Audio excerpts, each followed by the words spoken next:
WCC അഥവാ women's in cinema collective കേരളത്തിലെ അല്ലെങ്കിൽ മലയാളത്തിലെ വനിതാ ചലച്ചിത്ര പ്രവർത്തകരുടെ സംഘടന 2017 നടി ആക്രമിക്കപ്പെട്ട കേസുമായി ബന്ധപ്പെട്ട് പ്രമുഖ നടൻ ദിലീപ് അറസ്റ്റിലായ ശേഷമാണ് ഇത്തരത്തിലൊരു സംഘടന രൂപീകരിക്കപ്പെട്ടത്. സിനിമാ മേഖലയിൽ പ്രവർത്തിക്കുന്ന സ്ത്രീകളുടെ ഒരു കൂട്ടായ്മയായിട്ടാണ് ഇത് രൂപീകരിക്കപ്പെട്ടത്.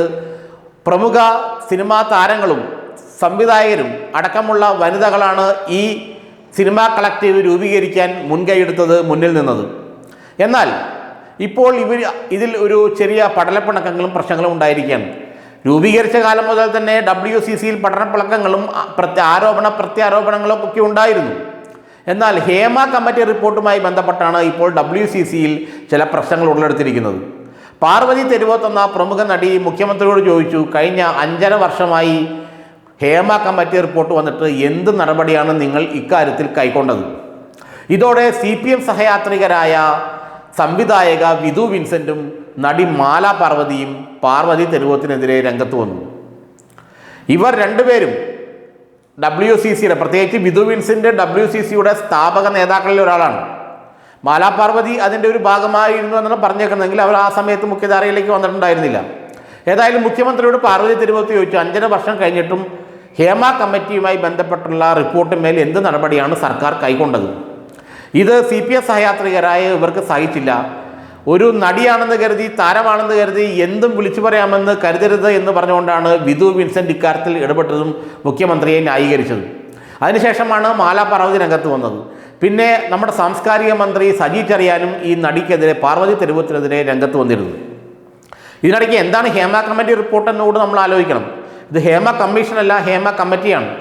എന്ന് വെച്ചാൽ കമ്മീഷൻ ഓഫ് എൻക്വയറി ആക്ടിൻ്റെ പരിധിയിലല്ല ഇത് രൂപീകരിക്കപ്പെട്ടത്. കമ്മീഷൻ ഓഫ് എൻക്വയറി ആക്ടിൻ്റെ പരിധിയിൽ രൂപീകരിക്കുകയാണെങ്കിൽ ഇതിനെ ഹേമ കമ്മീഷൻ എന്ന് വിളിക്കേണ്ടി വരും. ഹേമ കമ്മീഷനാണെങ്കിൽ അതിന് വലിയ അധികാരങ്ങളുണ്ടാവും. ക്വാസി ജുഡീഷ്യൽ അധികാരങ്ങൾ, അർദ്ധ ജുഡീഷ്യൽ അധികാരങ്ങൾ ആ കമ്മീഷൻ ഉണ്ടാവും. എന്നാൽ മനഃപൂർവ്വം ഇതൊരു തട്ടിക്കൂട്ട് കമ്മീഷനായിട്ട് രൂപീകരിക്കുകയായിരുന്നു. ആളുകളുടെ കണ്ണിൽ പൊടിയിടാൻ ആ സമയത്ത് നടി ആക്രമിക്കപ്പെട്ട വിഷയവുമായി ബന്ധപ്പെട്ട് സ്ത്രീകളുടെ, സിനിമാ രംഗത്ത് പ്രവർത്തിക്കുന്ന സ്ത്രീകളുടെ സുരക്ഷയെക്കുറിച്ചൊക്കെ ഉള്ള പല സംശയങ്ങൾ പല ഭാഗത്തു നിന്നും ഉയർന്നപ്പോഴാണ് സർക്കാർ പെട്ടെന്ന് കണ്ണിൽ പൊടിയിടാൻ ഇത്തരം തട്ടിക്കൂട്ട് ഒരു കമ്മിറ്റി രൂപീകരിച്ചത്. കാരണം ഞങ്ങൾ സ്ത്രീ സുരക്ഷയ്ക്ക് വേണ്ടി നിലകൊള്ളുന്നവരാണെന്ന് കാണിക്കാൻ വേണ്ടി ഒരു തട്ടിക്കൂട്ട് സംഘടന അല്ലെങ്കിൽ തട്ടിക്കൂട്ട് കമ്മിറ്റി രൂപീകരിച്ചു. റിട്ടയർഡ് ജസ്റ്റിസ് ഹേമയെ അതിൻ്റെ ചെയർപേഴ്സണുമാക്കി മറ്റ് 2 സിനിമാ നടി ചാർജ് അടക്കമുള്ള മറ്റ് 2 അംഗങ്ങളും അതിനകത്തുണ്ടായി. ഏതായാലും ഈ കമ്മിറ്റി 6 വർഷത്തിന് ശേഷം റിപ്പോർട്ട് സമർപ്പിച്ചു. ഈ റിപ്പോർട്ടിൻ്റെ പേരിൽ എന്ത് നടപടിയെടുത്തു എന്നാണ് പാർവതി തെരുവോത്ത് മുഖ്യമന്ത്രിയോട് ചോദിച്ചത്. ഇതിനെതിരെയാണ് പാർവതി തെരുവോത്തിനെതിരെ ഉറഞ്ഞുതുള്ളിക്കൊണ്ട് മാലാ പാർവതിയും വിധു വിൻസെൻറ്റും രംഗത്ത് വന്നത്. ഇതിൽ ഒരു കാര്യം വ്യക്തമാണ്, ഈ കമ്മീഷൻ ഓഫ് എൻക്വയറി ആക്ടിൻ്റെ പരിധിയില്ലാത്തതുകൊണ്ട് കേവലം നിർദ്ദേശങ്ങൾ സമർപ്പിക്കാനേ ഈ കമ്മിറ്റിക്ക് കഴിഞ്ഞിട്ടുള്ള സർക്കാരിന്. പക്ഷേ നിരവധി വനിതാ ചലച്ചിത്ര പ്രവർത്തകർ ഈ കമ്മിറ്റിയിൽ വരികയും തങ്ങൾ അനുഭവിച്ച അനുഭവങ്ങൾ, സിനിമാ സെറ്റുകളിലും സിനിമാ പ്രവർത്തനത്തിനിടയിലും തങ്ങൾ അനുഭവിച്ച ദുരനുഭവങ്ങളും ഈ കമ്മിറ്റിക്ക് മുന്നിൽ പറയുകയും കമ്മിറ്റി അതെല്ലാം റെക്കോർഡ് ചെയ്യുകയും ചെയ്തു. എന്നാൽ ഇതിൻ്റെ പേരിൽ കേസ് എടുക്കാൻ പറ്റില്ല.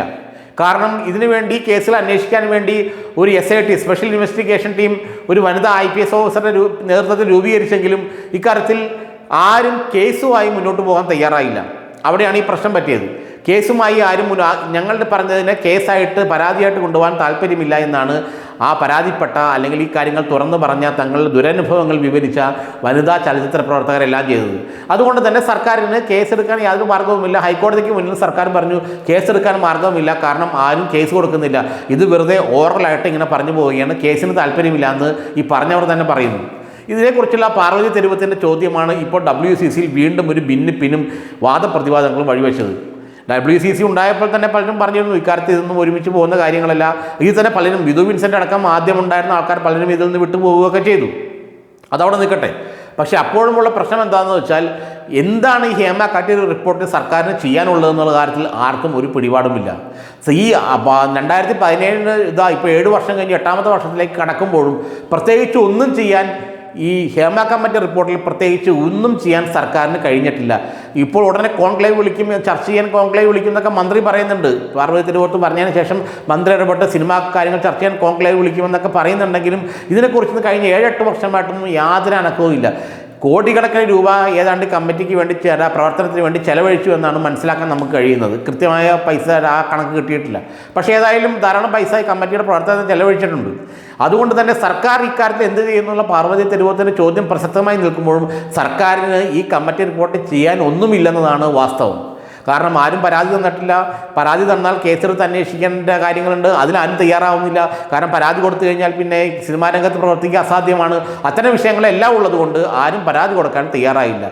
ചുരുക്കി പറഞ്ഞാൽ പാർവതി തിരുവോത്തി ചോദ്യം ഉന്നയിച്ചപ്പോഴാണ് വീണ്ടും ഹേമ കമ്മിറ്റി എന്നുള്ള സാധനം ആളുകളുടെ കണ്ണിന് മുമ്പിലേക്ക് വന്നത്. പാർവതി തിരുവോത്തിനെ നിശബ്ദയാക്കാൻ വേണ്ടി മാലാ പാർവതിയും വിധു വിൻസെൻറ്റും എല്ലാം മുഖ്യമന്ത്രിയുടെ രക്ഷയ്ക്ക് അടിയൻ ലച്ചിപ്പോ എന്നൊക്കെ പറയുന്ന പോലെ ഞങ്ങൾ മുഖ്യമന്ത്രിയെ രക്ഷിക്കാമെന്നും പറഞ്ഞ് ചാടി വീണിരിക്കുകയാണ്. ഏതായാലും ഒരു കാര്യം ഉറപ്പാണ്, ഈ ഹേമ കമ്മിറ്റി റിപ്പോർട്ടുമായി ബന്ധപ്പെട്ട ഒരു കാര്യങ്ങളും നടക്കാൻ സാധ്യതയില്ലെന്നുള്ള കാര്യം ഉറപ്പാണ്.